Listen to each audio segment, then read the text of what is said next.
السلام عليكم، عاملين ايه؟ يا رب تكونوا دايما بخير. يلا نعمل حواوشي المحلات ونشوف الخلطة بتاعتنا عبارة عن ايه.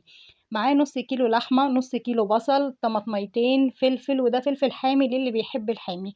اللحمة يا جماعة لازم يكون فيها نسبة دهن. تمام. معايا معلقتين نشا، ملح، فلفل، وديت خلطة التوابل بتاع الكنور اللي هي ال11 بهار.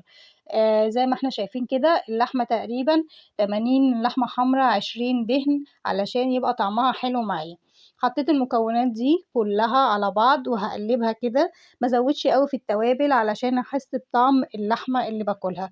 التوابل دي هتديكي طعم حلو قوي قوي قوي زي اللي انتي بتاكلوه بره بالظبط. اقلبها، وفايده النشا ان هو ما بيخليش اللحمه تكش معايا ويخليها حلوه وماسكه في نفسها.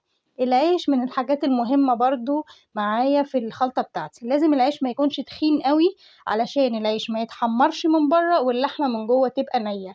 العيش نختاره ان هو يبقى رقيق شويه. هفرده كده معايا بالشكل ده، واساوي اللحمه من جوه كلها عشان ما يبقاش حته فيها لحمه وحته لا.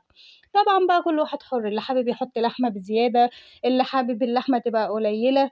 كل واحد حسب رغبته وحسب اللي هو بيحبه. تمام. في ناس بتحط عليها جبنه موتزاريلا من جوه، بس صراحه الجبنه اسعارها عالية اوي الفتره دي، فانا عاملاه كده هوت يعني من غير اي جبن او اي حاجه، بس هيعجبكم جدا وهتحسوا ان انتوا كأنكم طلبتوه من برّه. أنا الكمية دي عملت معايا 8 رغيفة ونُص، بالحجم الرغيف ده. تمام. طبعًا أنا مش حاطة اللحمة ولا كتير أوي ولا قليل أوي، يعني حاطة اللحمة السماكة بتاعتها حلوة، علشان أنتم عارفين الأطفال ما بتحبش الحشوة الكتير، وبرضه في نفس الوقت مش هياكلوا عيش فاضي، فهياكلوا إيه، حشوة تكون معتدلة، حاجة معقولة.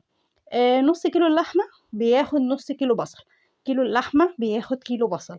تمام. يعني نفس مقدار اللحمة هو نفس مقدار البصل. لو هتزودي لحمة حطي على كل نُص كيلو لحمة معلقتين نشا. تمام.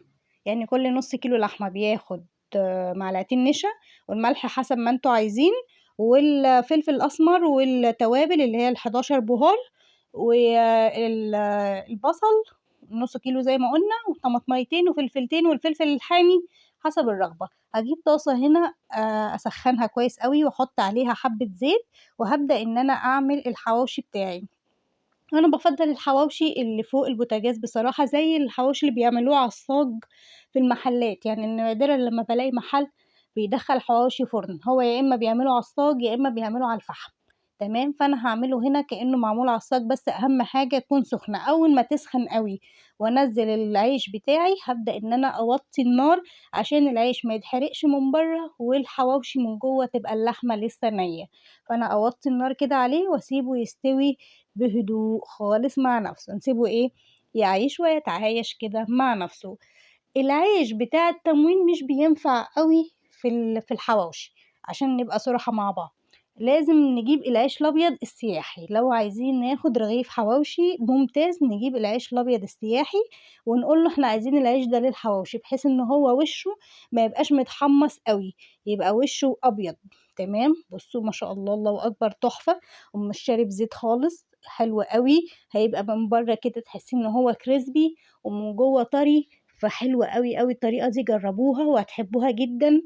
اللي مش حابب بقى يحط طماطم براحته، بس هو في المحلات بيعملوه كده، وساعات كمان بيبشروا الطماطم يدعكوها مع اللحمة فتحسي إن لون اللحمة pink كده. وفي برضه بيبشر معاها جزر، في بيحط شوية إيه، خضرة كده. بس الطريقة دي حلوة أوي ممتازة، هتحبوها أوي. بُصّوا بقى أول رغيف طلع معايا، بُصّوا شكله عامل إزاي، تحفة اللهم بارك، لونه جميل أوي. وبُصّوا من جوّه اللحمة لا كشِّت ولا أي حاجة، ما شاء الله تحفة وريحتها تحفة. وهنا حطيت الرغيف التاني، وادي رغيفين كمان أهم طلعوا معايا، والباقي عملته بقى بالشطة. عملت جزء بالشطة وعملت جزء إيه، بارد مع شوية سلطة كده من اللي هي بتاعة الكباب والكفتة اللي أنا عملتها قبل كده. ارجعوا للreels بتاع السلطة هتلاقوا الطريقة موجودة فيه. وشوية بطاطس محمرة أو مكرونة اللي تحبوه اعملوه جنبه، وتبقى وجبة تحفة ممتازة. رغيف الحواوشي دلوقتي إيه، بقى غالي جدًا، نعمله في البيت أوفر. وده كان الشكل النهائي للحواوشي بتاعي، وعملت جنبه شوية البطاطس الحلوين دول، وحبة السلطة رباية السلطة الجامدة دي.